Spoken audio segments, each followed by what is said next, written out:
There is a space in between a situation and your handling of that situation. Whether you react or respond can be the difference in the outcome. How are you using that space? That's our topic today on this episode of Unleash Your Audacious Confidence. Stay tuned. Don't go anywhere. Welcome to Unleash Your Audacious Confidence on Win-Win Women TV. This show is all about sharing the tips, tools, and techniques that will allow you to step boldly in the direction of your dreams, despite your feelings, fears, or past failures, to imagine what's possible for yourself and live the life you deserve.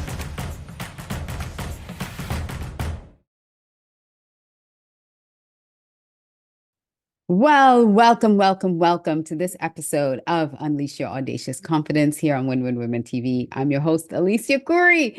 And on today's show, we're going to talk about confidence building from the difference between reacting and responding, right? So the episode is called Mastering Your Mind, the Confidence Game Changer Between React and Respond. Now, on our last episode, I kind of hinted that we're going to be doing something a little bit in the future on a retreat. And so I'll share a little bit more about that later on in this episode. But I really found that this topic of reacting and responding was something that was quite intriguing. I was listening to an audiobook. I was listening to this audiobook by Bob Proctor on Change Your Paradigm, Change Your Life. I mentioned that in the last episode too. And he said something really profound. He said that Viktor Frankl mentioned in his book, Man's Search for Meaning, that there is that space between a situation happening and your response to that situation, whether you react or you respond. And it can make all the difference. And that's what intrigued me about doing a show on this. And I have a ton of notes on it. That's why I had my tablet here in front of me. And I just, I get really excited about sharing all this stuff. And I want to jump ahead all the time, but I have my notes in front of me to try to keep me, on target with this. So I want to ask this question that I know it's happened because it's happened to me, and I know it's something that we deal with all the time. But have you ever had a situation happen, something came up, and you just flew off the handle, and you just, like, either with your kids, your spouse, your boss, your employee, something happened, a teacher, a friend, and you just lose it in a split second. You just lose it. Well, that's a reaction. You reacted to whatever that situation was, whatever was said or done. That was like a visceral reaction. How did that turn out for you? Was it a pleasant outcome? Was it a positive outcome? Did the outcome match your expectations? That's the challenge, because most of the time, and again, I can only speak from my experience or experience from clients or other people who I've talked to about this, but from the experience that I've heard and had, those don't always turn out the best. It doesn't always turn out the best. So I wanted to not just talk about reacting and responding, but talk about it from what is happening in our minds, what's happening in our brains, to help you build confidence around it, and then give you a few steps at the end of this to help you identify and start making shifts. Because responding to something has a far better outcome than reacting to it.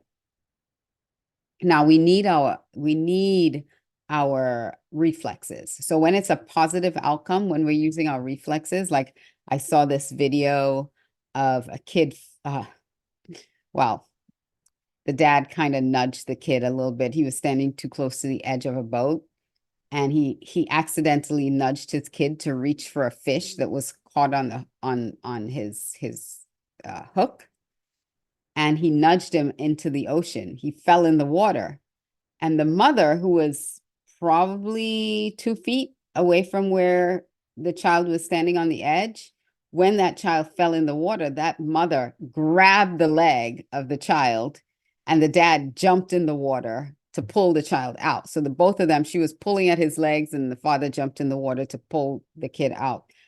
Now that's a good reaction. We need those kinds of reactions, right? We need to be able to use our instincts, use our reflexes to react.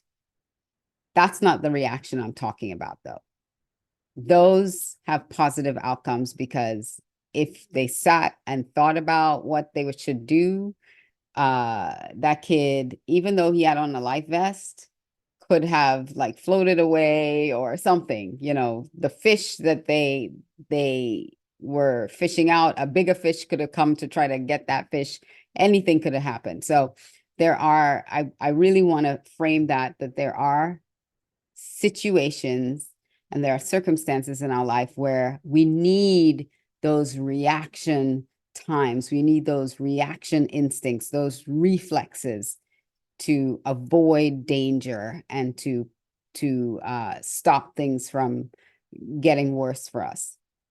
That's not what this show is about. That's not what I'm talking about today. So please, please, please bear in mind that I'm not talking about getting rid of all your reactions, because that's not it at all. It's about understanding the difference and then being consciously aware of when a situation needs what, right? Reacting or responding. I'm being confident in knowing I got sharp reflexes. I see a car coming, I could swerve out of the way. Or I'm walking down the street and I see something, or something's coming, I can hear something, I can, my spidey senses, I can get out of the way. So we need both. We need both, right? But I'm talking about situations where you have that space. You have that space to react or respond. And instead of taking that beat to think, you react, and it makes it worse. That's what we're talking about today. So, if you can think of, like I just asked you, a situation where you responded to something, and if you had taken that couple seconds of a beat to think about it before you responded, think about what it is I should have said or done differently.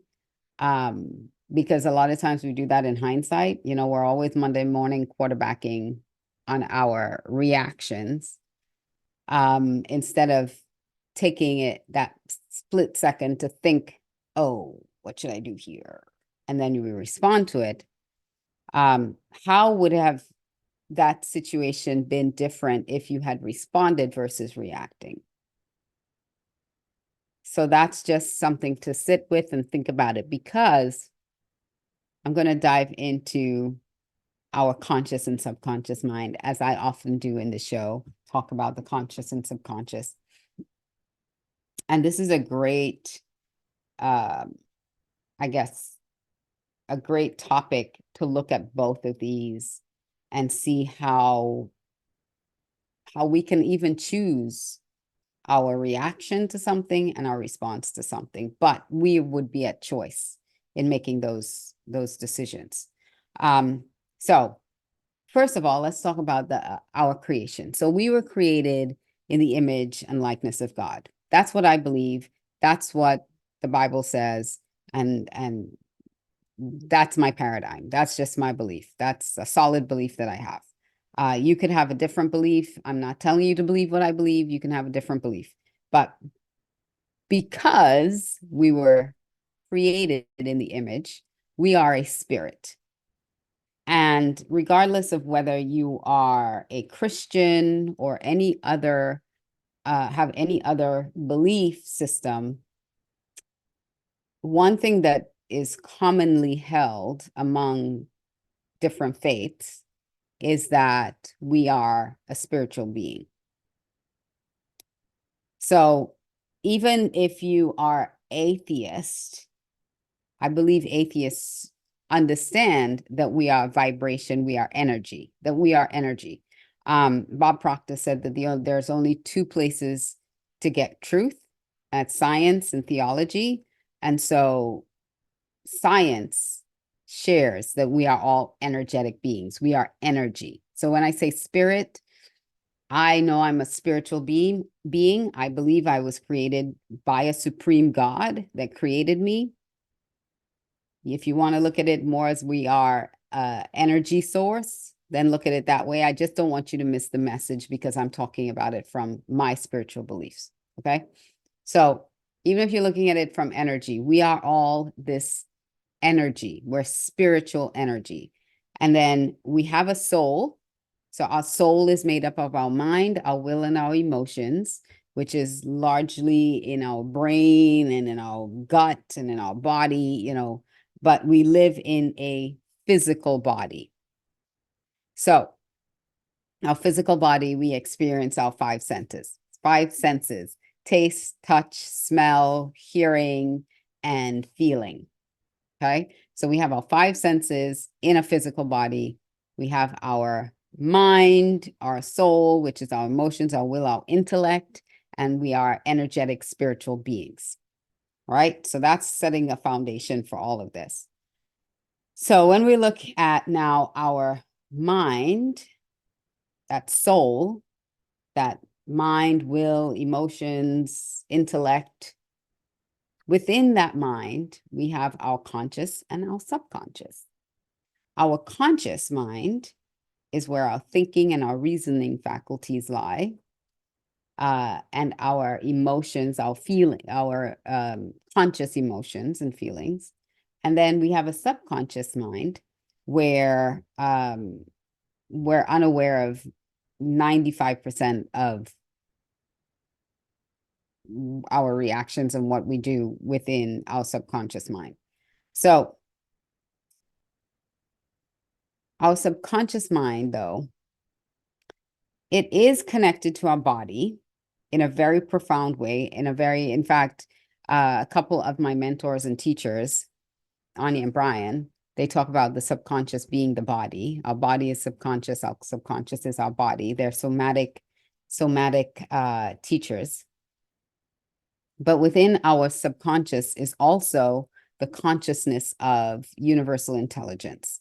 Consciousness of God is also in our subconscious. We have that connection. So we have that connection through our subconscious mind to universal intelligence, to our spirit man, through our subconscious. But we have to train it. We have to train it to listen and hear it. Okay? So,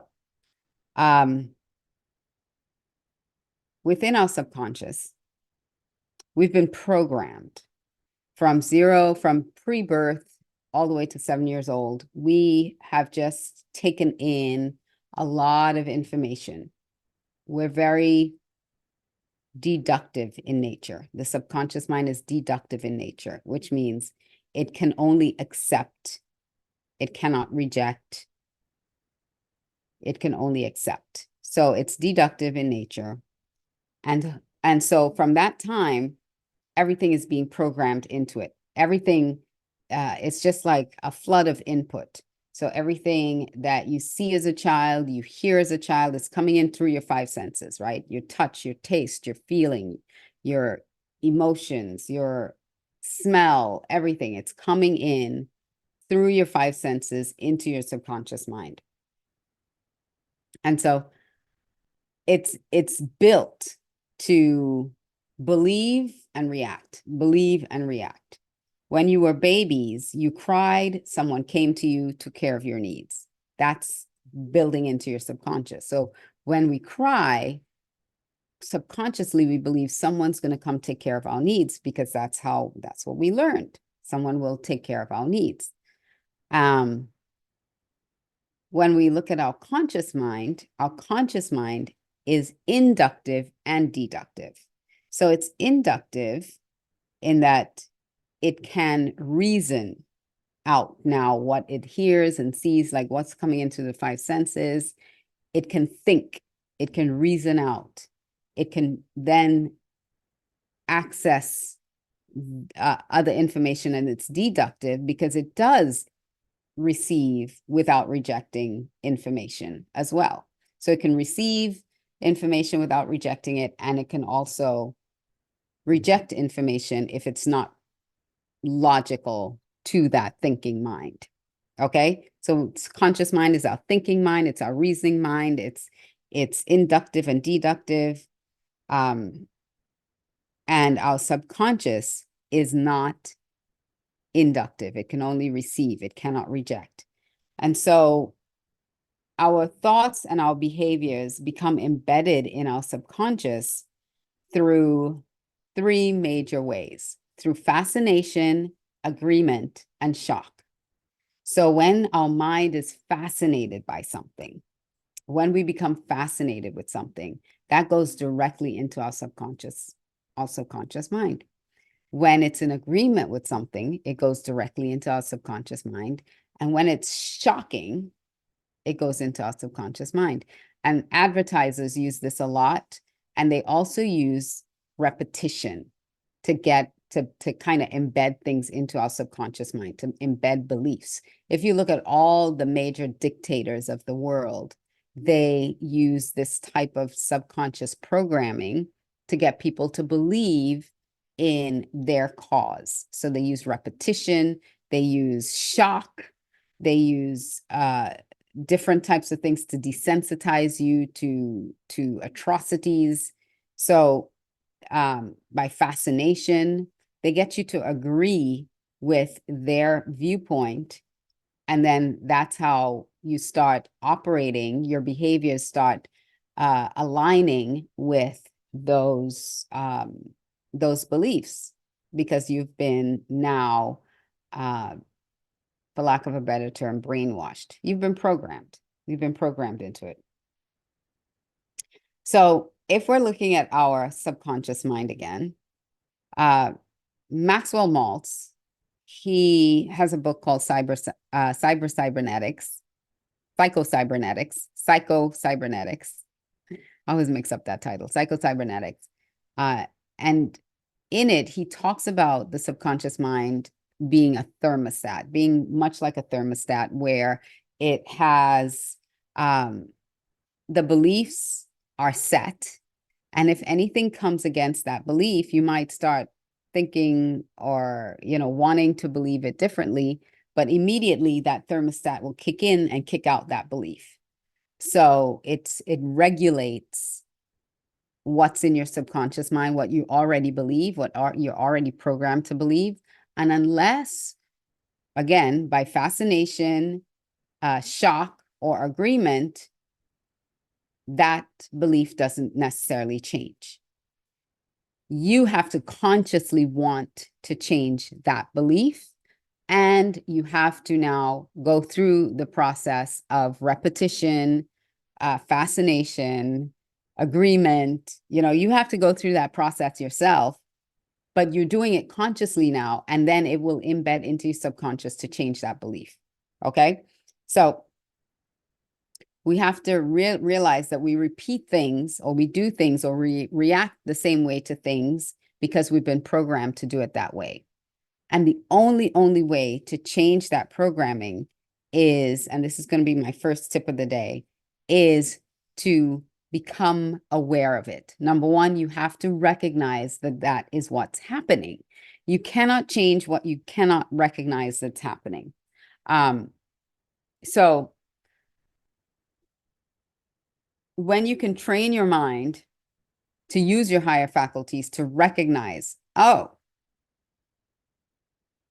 that just happened. I remember when that happened before. I reacted the same way. And look at me, I just reacted again. So now you're building awareness so that when you see that thing happening again, you can stop yourself and say, wait.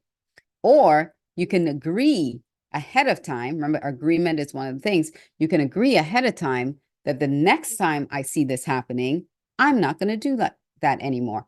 I'm going to think. I'm going to stop myself. So when you come to that agreement and you're aware of it, then the next time it happens, you may go to react, and then that thermostat has been changed a little bit. So now you'll, wait a second, no, I recognize this. I said the next time this happens, I was going to do something differently. All right. So you have the ability to change that thermostat, but the only way to change that thermostat is to become aware of it kicking on and reacting to situations the same way over and over and over again. Because emotion is what moves us. That emotional part of our mind, which again, linked to the subconscious, linked to our body, we feel something, we want to react to it, and we react the same way over and over again. So we have to learn to master our emotions. We have to learn to recognize, become aware of it, and recognize that when this happens, I tend to do this. And you can even go back to all the different incidents that this has happened, that you see the pattern. You have to recognize the pattern. That's what brings awareness. And that's when you are at choice to change it. That's the only time you're at choice to change it, is when it's recognized and you become aware of it. And then you're like, oh gosh, I can't react like that anymore. I gotta change the way I do things. So I'm giving you homework this time. One of the things I want you to recognize is, think about a situation that keeps repeating itself for you, whether it's at work, at home, with your spouse, with your kids, with, at the job, whatever it is. Recognize it and say, you know what? I see this happening over and over and over again. Why does this keep happening? So ask yourself, why does this keep happening? If you've heard yourself say, oh, this always happens to me. I'm always stuck in traffic at this time. Every time I'm running late, Murphy's Law, I always get, this happens. Well, maybe you should not be running late, right? Maybe you have the power to change that. You have the power to change it. So think about times that you've said that to yourself. Either this always happens, or they always do this to me, or something like that. And what has been your reaction or your response to that? I want you to think about those things. And then once you think about those things, I want you to become aware, like put it in your awareness of, oh, yeah, this does always happen. So you're going to stop yourself there. The second thing is, ask yourself the questions to find the truth in the situation. Is this always happening to me, or am I just recognizing it happening this way? Someone says something to you. Ooh, this is a good one. Someone says something to you and you react to it. When you do that, you're actually giving them or the situation power over you. When someone says something to you and you react to it in a negative way, you're giving them your power, and you're implanting it in your subconscious belief as a truth. So now every time it happens, your subconscious is responding to that the exact same way every time, because now it believes that that's the truth. It's the same thing like why people get into body shaming and feeling low self-esteem about themselves, because they've heard someone say something and they've reacted to it, given that situation over to them, and within that exchange, it's built into their subconscious as that's true. And so the subconscious now just keeps bringing it back up to them, bringing it back up to them. And that's that voice that keeps telling you the same thing over and over again. So be careful about how you give your power over to situations and other people by reacting to things. Okay? So stop and think, ask yourselves questions to find the truth in a situation. Is that actually true? Is that what I believe? I know it's happened a couple times before, but does that make me this? So ask yourself the why questions, ask yourself the truth questions, dig into whether or not it's true. And that helps frame it differently for you for the next time it happens. The third part of this, and I'm running out of time, is don't worry about what other people say. when you're going to respond. Don't worry about what other people think or other people say about you. You know, that's one of the things that really hold people back a lot from responding in the way that they think is they should. It's because they didn't want other people to judge them for responding in that way. So don't worry about what others are going to think or say about you. And the fourth thing is choose your response. Choose your response. So that's the 4 tips to responding versus reacting. Like there's some thinking involved, and you don't have to like go through a whole thesis of thinking. You just really need to make sure that you've brought it to your awareness and you think about it. It's like A or B, which way should I respond to this? If it's something that needs to be responded to immediately, you could think, okay, what's the best outcome here that I can think of for all parties involved? How do I respond to this to give the best outcome? I'm reminded of a story in the Bible where these men had brought a woman to Jesus and asked him and wanted him to condemn her for adultery and fornication. And they said they caught her in the act of adultery, and by law, she's to be stoned. She's to be stoned to death. And instead of reacting to them and their fear and their anger and their self-righteousness and their you need to do something about this and we need to follow the law here. The Bible says that he started writing in the dirt, like he just started doodling in the dirt. He didn't react to them. He didn't react to all the pressure that they were putting on him for an answer. He considered. And when you really read the scriptures, he always was consulting with the Holy Spirit. Spirit is within us. We have the opportunity to consult with Spirit too. Spirit is universal intelligence, knows everything, omnipresent, omniscient. So he was conversing with universal intelligence, with God, with the Holy Spirit. And he said, he who is without sin cast the first stone. That's like, boom, drop the mic moment. And then they all walked away eventually. So that's what I wanted to just leave that with you. You know, Wayne Dyer says, change the way you look at something. If you change the way you look at it, what you look at changes. Pretty profound. I want you to think about certain situations that when you react to it, it is equivalent to loss. It's equivalent to losing your power over it. It's equivalent to a negative outcome. And when you take the time to respond, it's really building up your confidence and allowing you to win. Not in situations that are life or death. Not in situations where you need to have I just want to frame that, where you need to be able to use your instincts and your reflexes. Not talking about that. So I just wanted to, before I close off, because we're running close to the end of time here, I just wanted to, again, give you an invitation. It's really just an invitation. Number 1, to go check out my 7 Secrets to Audacious Confidence. You can get that free gift.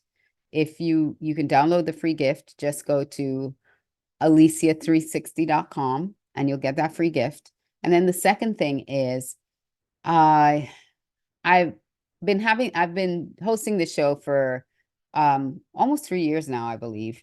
And I've never done anything like this before, but I really wanted to have a gathering. I want to do a retreat with all my wonderful viewers, those of you who are faithfully watching, and really dig into unleashing your confidence using some of the tools from the 7 Secrets to Audacious Confidence, like building out your alter ego for success. And I'll talk a little bit more about building out your alter ego in another show, because I've done shows on that before, but I'm going to dig into that a little bit more again. And just really, I just want to spend some time and in a beautiful luxury resort and have a great time with some of my some of you who watch the show, I don't get to meet you, I don't get to see you. So I would love to do that. And if you're interested at all in coming to a retreat for 4 days with me in Mexico, just send me a message. Go to alicia360.com, pull up my WhatsApp and send me a message and say, I'm interested in the retreat. And I'll reach out to you and we'll talk a little bit more about that. Now, the show has come to an end. So with that, I want to encourage you to be bold, to be brave, and to every day do one thing to step out with audacious confidence. Until next time, this is Alicia saying goodbye for now. Until the next episode of Unleash Your Audacious Confidence here on Win Win Women TV.